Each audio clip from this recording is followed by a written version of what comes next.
السلام علیکم ورحمت الله وبرکاتو. پروګرام یو منټ یو مسلې سره تاسو په خدمت کې یو ځل بیا حاضر یم یو نوې مسلې سره. ابوظبي نه محترم جناب ګلستان صاحب یو مسلې تپوس کړی چې مفتی صاحب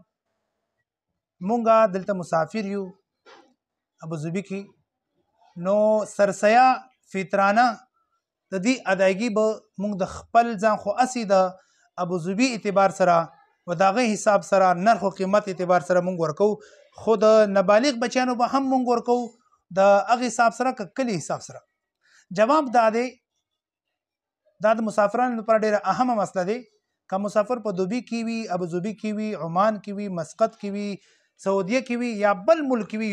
یورپي ممالک کې وي،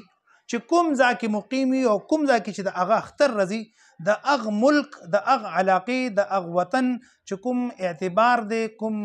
د هغه پیسې دي، د هغه حساب دی، د هغه اعتبار سره به د خپل ځان فطرانه او سرسایه هم ورکوي او د خپل نابالغ بچیانو فطرانه او سرسایه به هم ورکوي.